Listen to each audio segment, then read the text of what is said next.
आ गए मछली पकड़कर। कितनी मछलियाँ पकड़ी आज, और उसके बदले कितने पैसे मिले हैं? लाओ दो सारे के सारे। अरे भाग्यवान, दिन भर मेहनत करने के बाद बस 2 मछलियां ही पकड़ पाया हूँ। उनके बेचने पर बस इतने ही पैसे मिले हैं। बूढ़े ने बुढ़िया के हाथ पर वो पैसे रख दिए, जिन्हें देख बुढ़िया गुस्से से तिलमिला उठी। इतने से मेरा क्या होगा जी? इससे घर चलता है क्या? देखो, ये काम चोरी करना बंद कर दो, वरना अच्छा नहीं होगा, बता रही हूँ। अरे ये पैसे बहुत हैं आज के खर्च के लिए, और कितने लाऊं? और कब की मैंने काम चोरी, और कब की मैंने काम चोरी? सुबह से रात हो गई तालाब में कांटा डालते डालते, बस यही पकड़ पाया हूँ मैं। अच्छा, तो अब मुझसे मुंह चोरी भी करोगे? एक तो कुछ करना बस का है नहीं तुम्हारे, ऊपर से जबान भी चलाते हो। एक तो दिन भर ये बांसुरी बजाने में बिता देते हो, और बोलते हो कि दिन भर मेहनत कर रहा था। सब जानती हूँ मैं। अरे तू तो चुप होगी नहीं, मैं ही हो जाता हूँ। तेरी तो आदत हो गई है मुझे डांटना, मुझे कोसना। मैं जाता हूँ अभी। हाँ हाँ, वरना मैं कुछ कर बैठूंगी। थक गई हूँ ये गरीबी की जिंदगी जी जी कर, इस काम चोर के साथ रह रह कर। ये बुढ़िया का रोज का था। वो दिन रात बूढ़े को कोसती काटती रहती थी। बूढ़ा मेहनत कर कर के सुबह से शाम कर देता था, पर बुढ़िया को हमेशा ऐसा लगता था कि बूढ़ा काम चोरी करता है। आज ज्यादा मेहनत करूंगा और ज्यादा मछली पकड़ूंगा। उनको बाजार में बेचकर ज्यादा पैसे मिलेंगे, वरना आज अगर नहीं कमाया तो बुढ़िया तो मेरी जान ही ले लेगी।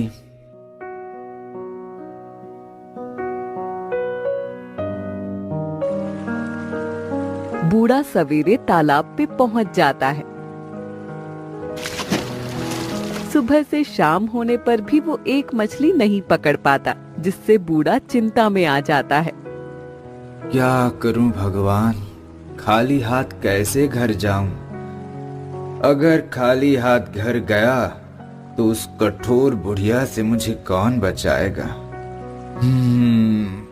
एक काम करता हूँ, एक आखिरी बार कोशिश करता हूँ। क्या पता इस तालाब को मुझ पर दया ही आ जाए। जैसे ही इस बार बूढ़े ने कोशिश की, तो उसे एक छोटी सी खूबसूरत सी सुनहरी मछली उसके जाल में फंस गई। बूढ़े ने उसे प्यार से हाथ में उठा लिया। शुक्र है भगवान का, इसे बेचकर कुछ तो पैसे मिल जाएंगे, और बुढ़िया से भी बच जाऊंगा मैं, और घर जाकर खाना भी नसीब होगा। तभी वो मछली फड़फड़ाते हुए इंसानी आवाज में बोली, हे प्यारे दयावान बूढ़े बाबा, मुझ पर रहम करो, मेरी जान बख्श दो। मछली को इंसानी आवाज में बोलता देख बूढ़ा हैरान हो जाता है। तुम मछली होकर इंसानी आवाज में कैसे बोल सकती हो? हाँ, क्योंकि मैं खास हूँ, मैं कोई आम मछली नहीं हूँ। तुम मुझ पर दया करो, मुझे नया जीवन दान दे दो। पर अगर मैंने तुमको छोड़ दिया तो मेरी बुढ़िया मुझे नहीं छोड़ेगी। वैसे भी वो मुझे कामचोर समझती है। अगर खाली हाथ गया तो वो मेरी जान ले लेगी कोस कोस कर।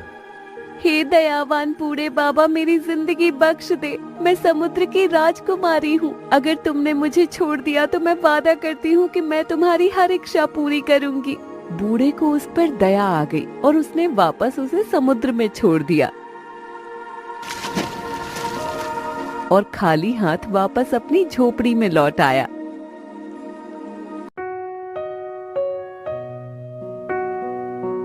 ये समय है वापस लौटने का। देखा है कितनी रात हो गई है, कोई परवाह है कि नहीं? लाओ अब जल्दी से दो जो कमा कर लाए हो, उसके बाद भोजन कर लेना। आज सुबह से शाम तक एक भी मछली नहीं पकड़ पाया। आज आज मैं खाली हाथ ही आया हूँ। तुम्हारा दिमाग तो ठीक है ना जी? खाली हाथ मेरी झोपड़ी में घुसे भी कैसे तुम? सुबह से रात कर दी और खाली हाथ लौट रहे हो। मुझे एक मछली मिली थी, सुनहरी मछली। वो समुद्र की राजकुमारी थी। उसने इंसानी ज़बान में अपनी जिंदगी मुझसे मांगी और मैंने उसको छोड़ दिया। दिमाग खराब हो गया है लगता है आपका। क्या मैं तुम्हारी मक्कारी समझती नहीं हूँ? मुझे बहकाना इतना आसान लगता है क्या तुमको?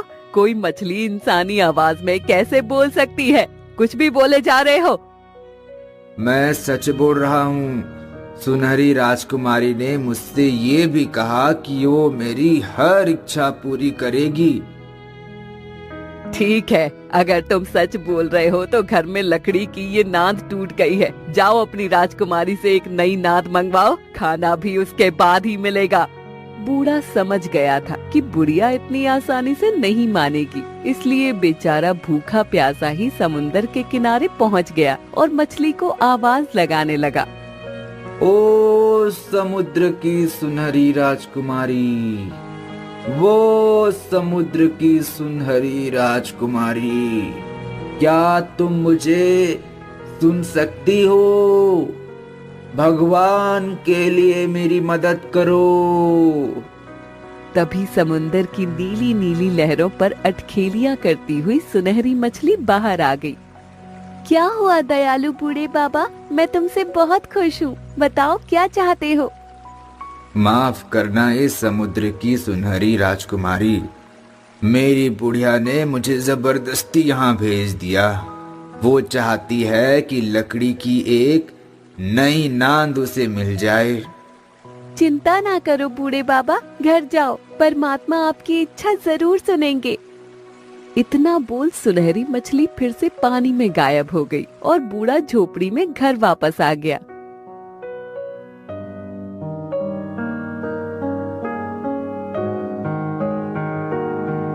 ए निखट्टू बूढ़े, तुम सचमुच महामूर्ख हो। एक नई नाद मांगकर कौन सा तीर मार लिया जो धन्यवाद की रट लगाए जा रहे हो? अगर कुछ मांगना ही था तो एक नया घर मांग लेते। कम से कम हम उसमें सुकून से रह तो सकते थे।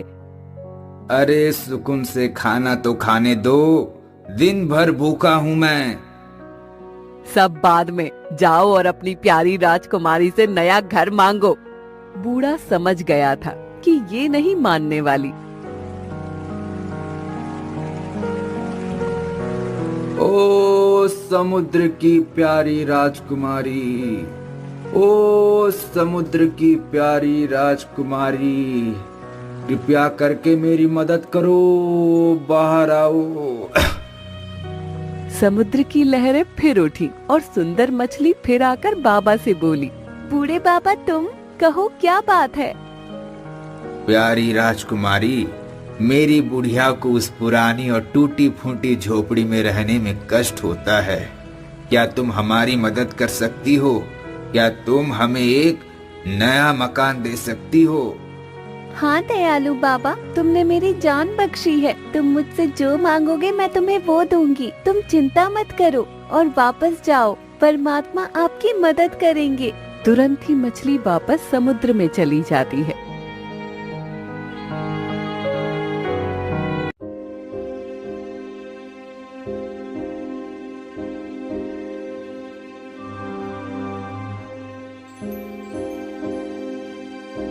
अरे अरे इतना आलीशान मकान, ये हमारा मकान है।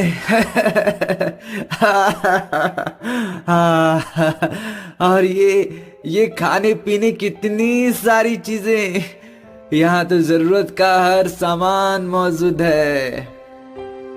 हाँ तो कौन सा महल दे दिया मुझे, एक घर ही तो है। इतना इतराने की जरूरत नहीं है, मैं तो चली सोने। बुढ़िया अभी भी अकड़ में ही थी, पर बूढ़ा उस मकान से बहुत खुश था। वो मन ही मन मछली का धन्यवाद कर रहा था। बहुत बहुत धन्यवाद राजकुमारी, बहुत बहुत धन्यवाद राजकुमारी। आज तुम्हारी वजह से हमारे पास हमारा हमारा खुद का अपना घर है।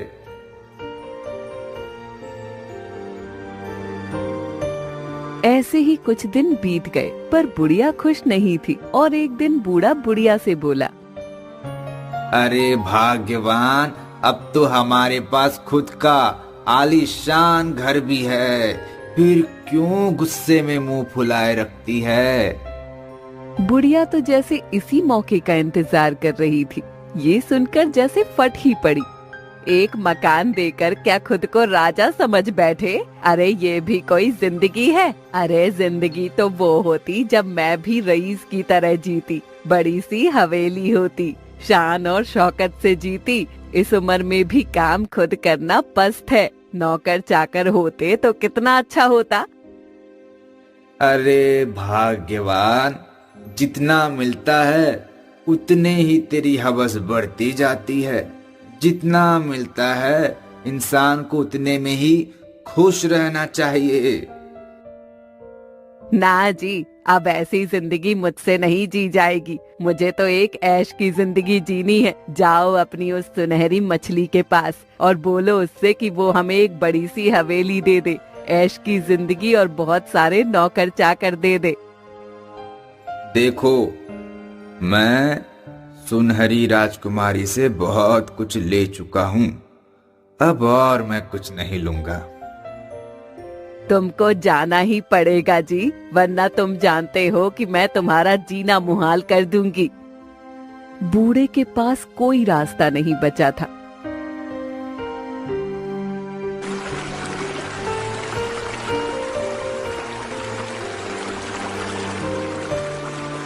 इतना कुछ ले चुका हूँ समुद्र की राजकुमारी से, अब और किस मुंह से मांगूं?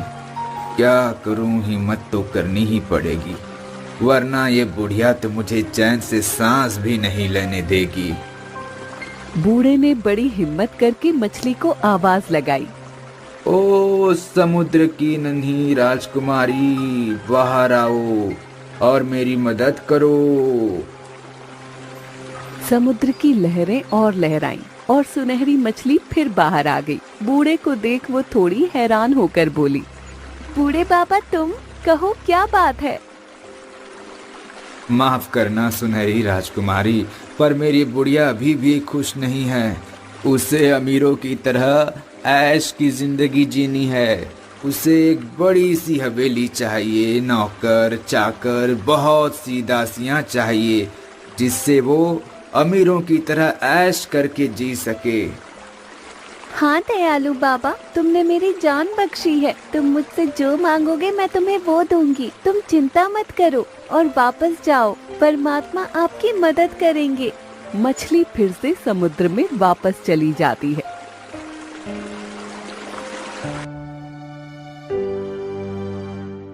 और बूढ़ा वापस अपने घर आकर देखता है तो दंग रह जाता है, क्योंकि उस घर की जगह अब एक बड़ी सी हवेली थी। जैसे ही उसे बताने बूढ़ा अंदर गया तो बुढ़िया एक आलीशान कुर्सी पर बैठी थी। अरे भाग्यवान, देखा तुमने, सुनहरी मछली ने तेरी ये इच्छा भी पूरी कर दी। अब तो तू खुश है ना? अब तो तू मुझसे झगड़ा नहीं करेगी ना?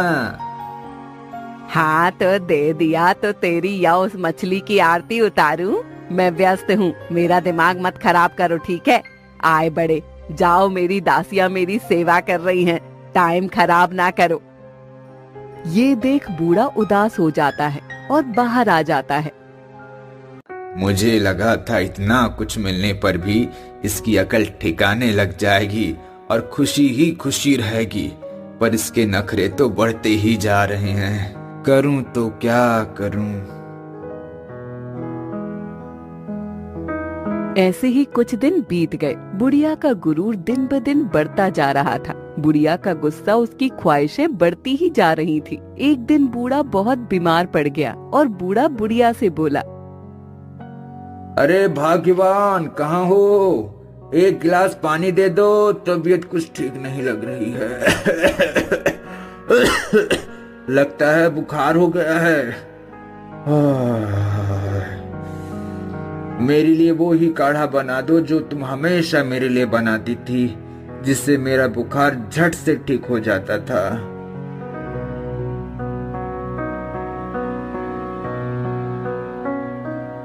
मैं क्या तुम्हारी नौकर हूँ निकट्टू बुड्ढे? मेरे पास 100 काम है। मेरे पास तुमसे बात करने का समय भी नहीं है। जानता हूँ तुम व्यस्त रहने लगी हो, अमीरी के नशे में हो, पर फिर भी मैं तुम्हारी जिम्मेदारी हूँ ना। मेरा ध्यान रखना तुम्हारी जिम्मेदारी बनती है। ये सुनकर बुढ़िया गुस्से से भड़क उठी। मेरे सामने फालतू बोलने की हिम्मत भी मत करना, वरना अपने नौकरों को बोल के अपनी हवेली से बाहर फेंकवा दूंगी। फिर पड़े रहना किसी जंगल या घाटी में। जाओ और मेरे लिए कुछ खाने को लेकर आओ। ये बीमारी का भजन गाना छोड़ो। ये सुनकर बूढ़े की आंखों से आंसू बह निकले। वो समझ गया था कि बुढ़िया उसके हाथ से निकल चुकी है।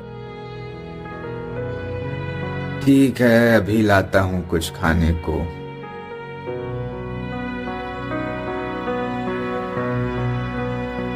बूढ़ा तपते बुखार में बुढ़िया के लिए खाना ले आता है और ऐसे ही फिर कई दिन निकल गए। एक दिन बुढ़िया बाजार में घूमने निकली तो हैरान रह गई और अपनी एक दासी से पूछा, वहाँ इतनी भीड़ क्यों है? सब लोग वहाँ इकट्ठा क्यों हैं? पता नहीं मालकिन, कोई बड़ा आदमी वहाँ आया होगा जिसे देखने लोग इकट्ठे हुए होंगे। चलो चलकर देखते हैं। ठीक है, चलो। जैसे ही वो वहाँ पहुंची तो हैरान रह गई। मालकिन, ये हमारे देश की महारानी है, तभी तो इतनी आलीशान बग्गी में बैठी हैं। इनके पीछे दास दासियों का इतना बड़ा जुलूस है, लोग इनको झुककर सलाम कर रहे हैं। क्या शान है ना उनकी। ये देख बुढ़िया की आंखें गुस्से से उबल गईं। मेरा इतना अपमान और इस महारानी की इतनी इज्जत? नहीं, मैं अपना इतना अपमान नहीं झेल सकती। मेरी दासी मुझसे ज्यादा उस महारानी को इज्जत दे रही है। सारे लोग इस महारानी के पीछे पागल हो रहे हैं। नहीं, मैं ऐसी जिल्लत की जिंदगी नहीं जी सकती। बुढ़िया गुस्से से भरकर हवेली वापस आ जाती है और बूढ़े के पास आकर चिल्ला उठती है, बस खाना ही ठूसते रहना मुफ्त का, कोई काम मत कर लिया करो खुद से। क्या हुआ भाग्यवान, इतने गुस्से में क्यों हो? सब ठीक है ना? मैंने आज महारानी को देखा है। उनके सामने मेरा जीवन अपमान से भरा है। मुझे भी महारानी बनना है। उसके जैसी बग्गी, उसके जैसा महल, उसके जैसी शान और शौकत चाहिए, उसके जैसा सम्मान चाहिए। इसलिए अब जाओ अपनी उस मछली के पास और उसे बोलो मुझे महारानी बनाए। ये सुनकर बूढ़ा गुस्से से चिल्ला उठा, अरे तेरा दिमाग ठिकाने पर है? अब उस मछली के पास हरगिज नहीं जाऊंगा, क्योंकि मैं अब उससे कुछ नहीं मांगने वाला। जितना कुछ तुझे मिल रहा है उतनी ही तुम्हारी हवस बढ़ती जा रही है। बूढ़े को इतना गुस्से में देख बुढ़िया उससे भी ज्यादा गुस्से से भड़क उठी और चिल्लाकर बोली, खबरदार, मुझसे ऐसे बात की तो तुम्हारी जुबान कटवा दूंगी। नजरें नीचे करो अपनी और अभी के अभी जाओ, वरना तुम्हारा वो हाल करूंगी जो तुमने सोचा भी नहीं होगा। बुढ़िया ने कुछ ऐसा डराया कि बूढ़ा डर से सहम गया। ठीक ठीक ठीक, जाता हूँ। बूढ़ा बुढ़िया से डर चुका था। वो समुद्र के किनारे पहुंच गया और आंखों में आंसू भरकर सुनहरी मछली को आवाज लगाने लगा, ओ प्यारी मछली, ओ प्यारी मछली, कृपया करके बाहर आओ और मेरी गुहार सुनो, मेरी मदद करो। बूढ़े की आवाज सुनकर समुद्र में फिर से ऊंची लहरें उठी और सुनहरी मछली बाहर आई। बूढ़े बाबा, आप क्या आपकी बुढ़िया को फिर से कुछ चाहिए? हाँ प्यारी सुनहरी मछली, मेरी बुढ़िया महारानी बनना चाहती है, राज करना चाहती है। क्या तुम मेरी ये इच्छा पूरी कर पाओगी? क्यों नहीं बूढ़े बाबा, आप बेफिक्र होकर घर जाओ, परमात्मा आपकी ये इच्छा भी पूरी करेंगे। इतना बोल मछली फिर से गायब हो जाती है और बूढ़ा थके कदमों से वापस घर लौट आया। आकर देखा तो हैरान रह गया। इतना बड़ा और सुंदर महल, ये हवेली महल में बदल गई। यहाँ तो बिल्कुल राजा महाराजा की तरह इतने सारे सिपाही पहरा दे रहे हैं।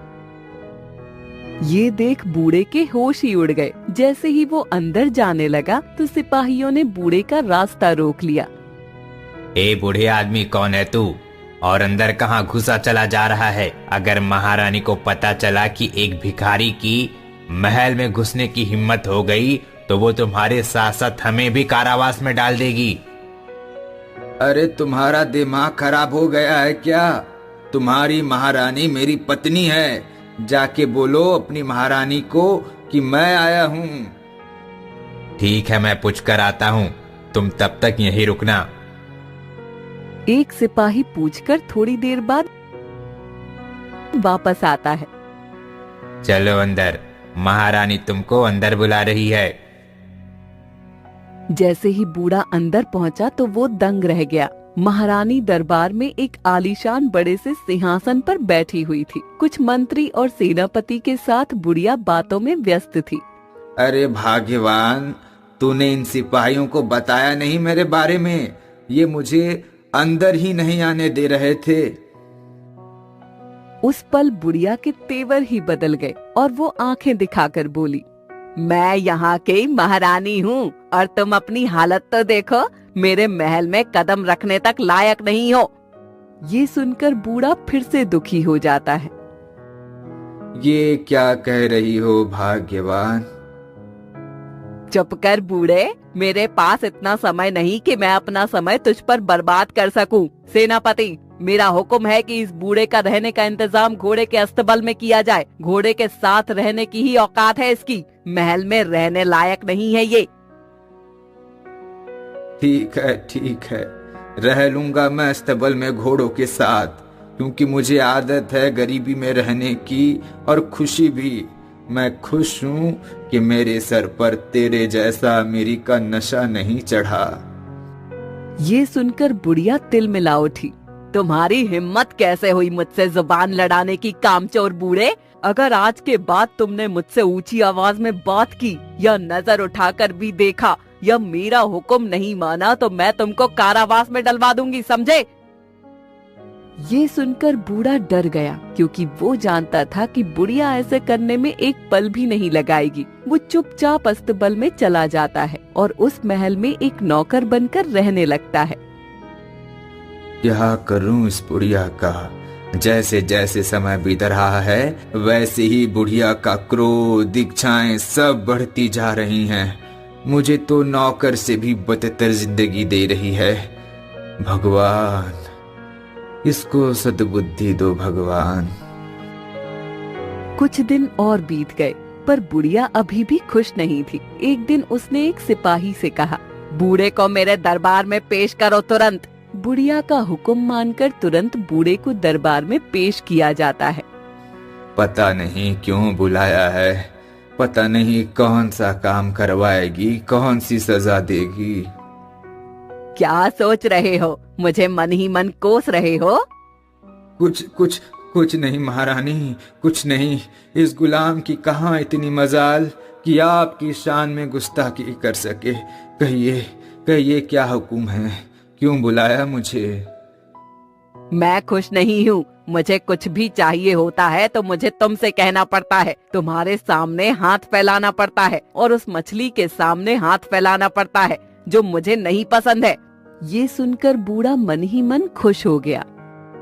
शुक्र है भगवान का, लगता है इसे अकल आ गई। अब मुझसे मछली से कुछ नहीं मांगने को कहेगी। तभी बुढ़िया कहती है, जाओ और अपनी उस बेवकूफ मछली से कहो कि मुझे गुलामी करना पसंद नहीं है, इसलिए मुझे समुद्र की रानी बना दे और वो मछली मेरी गुलाम बन जाए और मेरी जिंदगी भर सेवा करे, मेरी गुलामी करे और मैं उससे जो मांगू मुझे वो दे। मैं समुद्र पर भी राज करना चाहती हूँ। ये सुनकर तो बूढ़ा बौखला ही गया। इससे पहले वो कुछ बोलता, बुढ़िया तेज आवाज में बोली, ना करने का सोचना भी मत, वरना तुम जानते हो कि मैं क्या करूँगी। बेचारा बूढ़ा मजबूर था, क्या ही करता। ठीक है महारानी, जो हुकुम।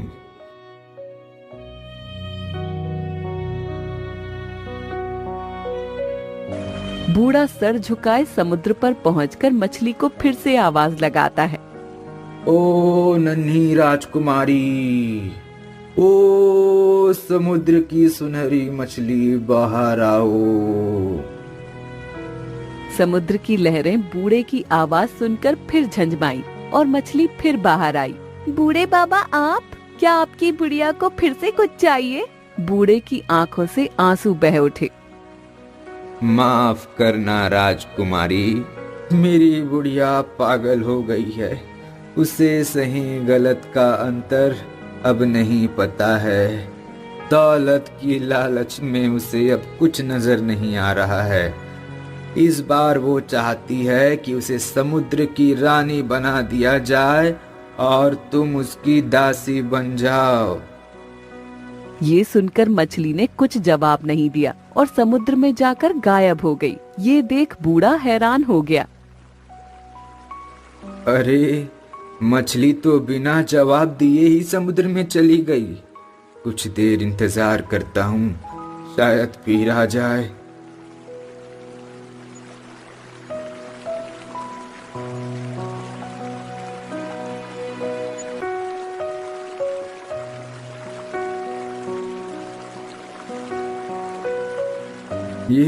ये कैसे हो गया?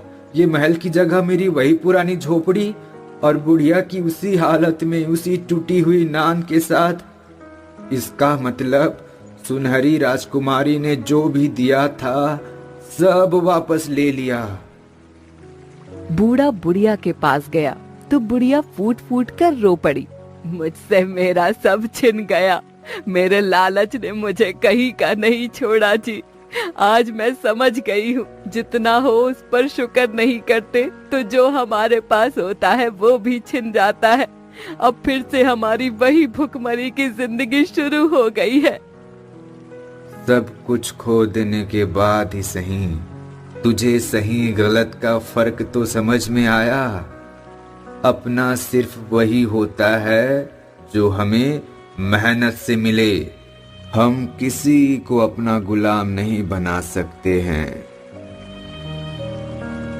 ये बात आज बुढ़िया को समझ आ गई थी। अब फिर से वो उस झोपड़ी में रहने लगे थे और बूढ़ा फिर से मछली पकड़कर उनको बेचकर